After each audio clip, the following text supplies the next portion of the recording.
E foi entre pelos, penas, arranhões e aprendizados da vida que compreendi algo que hoje carrego como parte do meu chamado.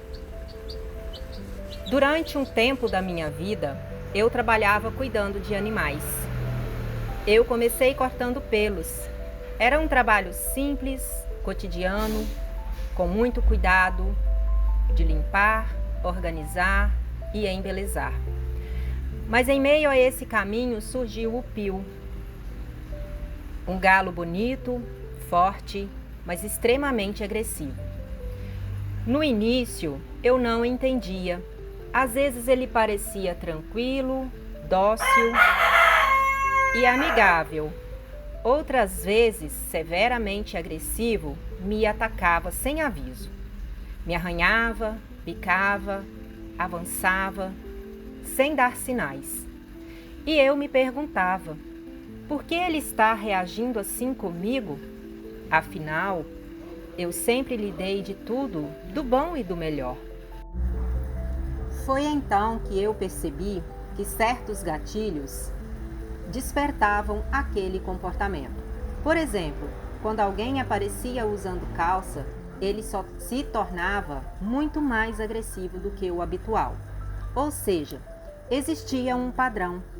E em mim, quando eu estava de calça, esse gatilho também era acionado. Por isso ele estava me atacando. Algo dentro dele reagia antes mesmo que ele percebesse.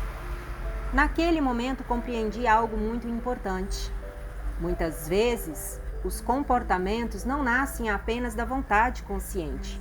Muitas vezes, os ataques não são por maldade. Eles nascem de padrões antigos que ainda estão operando dentro de nós.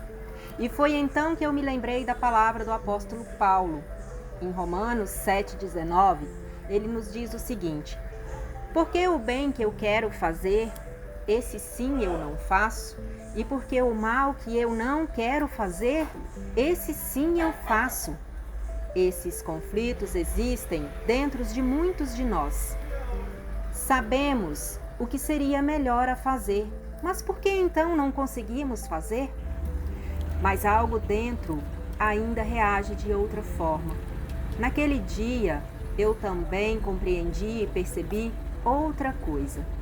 Eu poderia tentar controlar o comportamento do pio, acondicionando e moldando em um novo comportamento, reprimindo, disciplinando. Poderia querer resolver tudo por ele, mudando ele de ambiente, o aprisionando, o punindo, mas isso não mudaria quem ele é. No máximo, eu poderia talvez mudar o próprio ambiente ao redor dele. E foi nesse mesmo momento que eu compreendi uma verdade muito mais importante para a minha própria jornada e para o trabalho que hoje eu realizo com outras mulheres. Cuidar não é salvar. Cuidar não é fazer pelo outro aquilo que ele precisa fazer. Cuidar é criar espaço para que o outro desperte para a sua própria transformação. Eu posso orientar, posso ensinar, posso caminhar junto, mas eu não posso viver o processo no lugar de ninguém.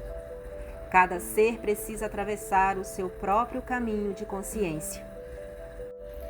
E foi entre pelos, penas, arranhões, mordidas e aprendizados da vida que compreendi algo que hoje carrego como parte do meu chamado primordial. Eu comecei cortando pelos, mas foi nas penas que descobri que meu verdadeiro trabalho é outro: tosar dores e ajudar mulheres a ativarem a sua verdadeira identidade.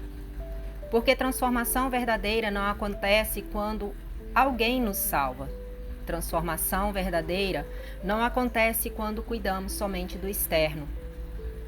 Transformação verdadeira, ela acontece quando despertamos para quem realmente somos e assumimos responsabilidade pela própria vida, para agirmos com autoridade, com propriedade, em domínio e governo pela própria vida.